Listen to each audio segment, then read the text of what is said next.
I'm still going to be doing my quarterly goals, but I think I'm going to keep them private for now. La la la, clicky keyboard noises. La la la, keyboard noises.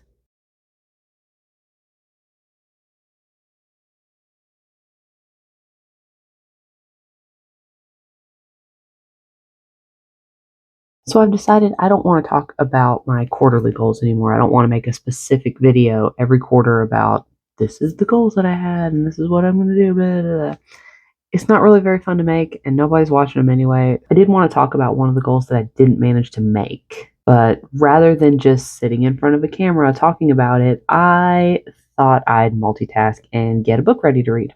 Basically, it's just opening up your paperback in a way that doesn't crack the spine, and it keeps the spine from looking all damaged, and you can open it up a little bit wider and not have to worry about getting a cracked spine, basically. All you have to do is just like lay the spine of the book on a flat surface and then just, take your pages, flatten them out one by one, little bit by little bit, till they're all done. It softens up the glue, I guess, and I don't know. You meet it in the middle, and then when you're done, you have a soft, broken out book. So I am going to be doing this book. For once, I'm using forward facing camera, so if my eyes look like they're going in all wonky directions, I don't actually know where I'm supposed to look. This book is called A Death at Fountains Abbey by Antonia Hodgson. I found this book last month when I went to the Book Warehouse. This is the second time I've been to the Book Warehouse. If you don't know about the Book Warehouse in Easley, South Carolina, I did do a video for it. I'm going to try to put a link up in this corner. If it doesn't work, I will put a link down in the description. I've been to the Book Warehouse twice. I just didn't see the point in doing 2 videos back to back on it, but this is one of the books that I found when I was there this most recent time back in June. So let's get started. So what I'm going to do is I start like this, and then you just flatten them. You don't have to press very hard. You can also do a couple pages at a time to make things go faster, but I like the tedium of doing it one by one. I started doing this recently, like within the last year. I like the way the spines seem to hold up a little bit better after I've read it. I don't have to just like barely open the book. I can open it up wider and not be worried about cracking the spine or anything. And I prefer to do this while I'm either talking to somebody or while I'm listening to music. That way I'm not tempted to look at the pages and accidentally spoil things for myself. This isn't saying that you have to do this with your books. It's just something that I do to make my reading experience a bit more pleasant. If you do not want to do this, I am not going to judge you for it. So you do you, whatever type of reading you want to do that makes you happiest. You do you. I'll do me. We will not hate each other. We will be happy here. It'll be fine. But anyway, back to my failure. It's the whole reason I'm doing this video. So for quarter 2, I really wanted to finish a draft of Slightly Supernatural sequel, which I am waffling between calling it Halfway Haunted and Hardly Haunted. So we'll see how that goes, how I feel about it later on. But the sequel, I really wanted to get a rough draft written for it because I had a fairly detailed outline made, and I figured I could knock it out. It'd be easy. I mean, I already did all the hard work figuring out, the main direction that we're going to go.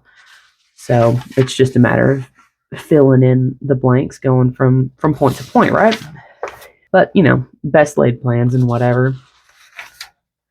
I had a bit of a down period where everything kind of seemed a little pointless. Cleaning the house seemed pointless. Writing seemed pointless. I mean, I was doing it, but I just didn't see the point. I get them every now and again. Usually it's like right about the time I'm going to surf the Crimson Wave. So I kind of know when to expect them, and they usually only last like a day or two. But this time it was exacerbated by some medicine I had started, so I was kind of all over the place. And instead of it just being like a day or two of feeling bummed out and everything sucks, it It actually ended up stretching out for about 3 weeks, maybe 4. I kind of lost track of time there, but it lasted a lot longer than it usually does. I remember the last time I was on that medicine, it did the exact same thing for the first month I was on it. So I should have known that that was a possibility, but I forgot because, oops.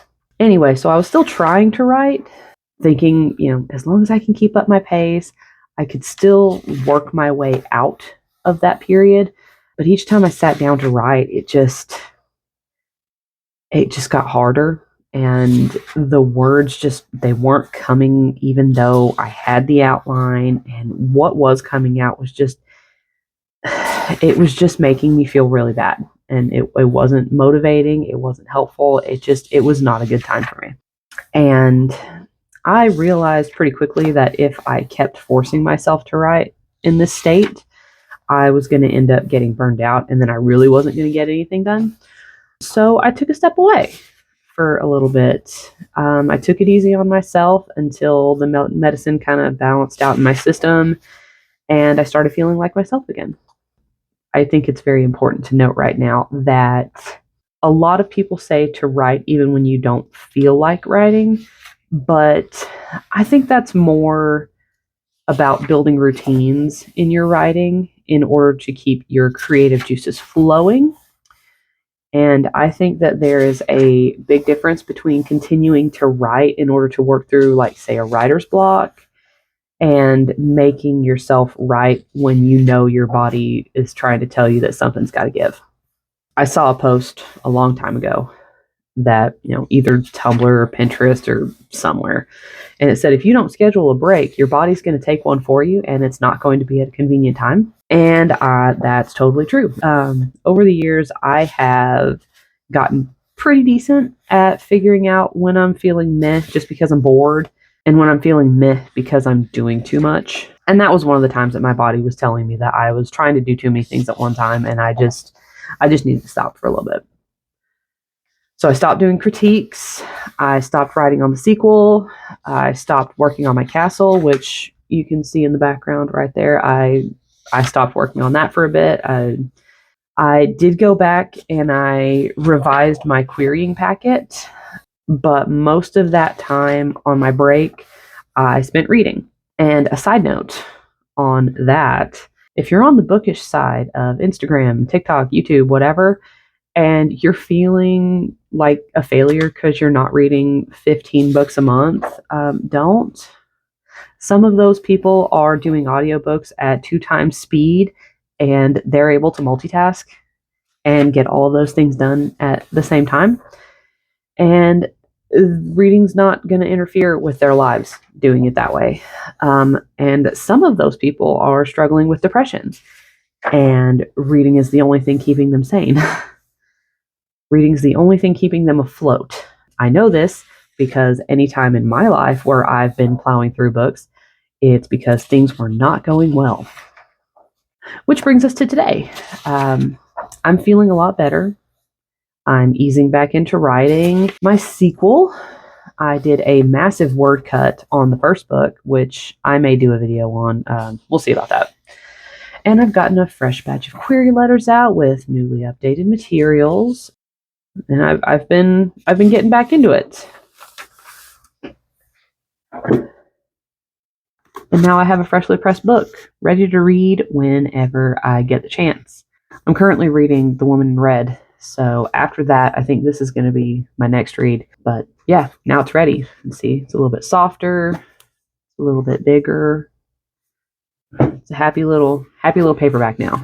We're good to go. And so now I can open it all the way up and not worry about cracking the spine. And see, all that pressing pages, it didn't damage anything on the spine. Floppy, yet sturdy. I like it. So thanks for hanging out with me while I did this. I obliquely shared some pretty personal stuff about my life, and I appreciate you not shying away from it. My name is Jennifer McPeak, and I am an unpublished author currently querying a novel while also researching self-publishing because I want to be an author, and I'm going to make it happen. If you'd like to follow me on this journey, and I would love if you did, I post new videos every other Wednesday. where I discuss various reading, writing, artsy, craftsy type things. And I'd love to see you here. Like, comment, subscribe. Follow me on Instagram if you feel so inclined. Until next time, I wish you luck in all of your endeavors. And today I'm leaving you with one of my favorite little factoids. Did you know a group of pandas is called an embarrassment? Well, now you do. Have a great day, and I'll see you next time. Later. La la la, clicky keyboard noises. La la la, keyboard noises.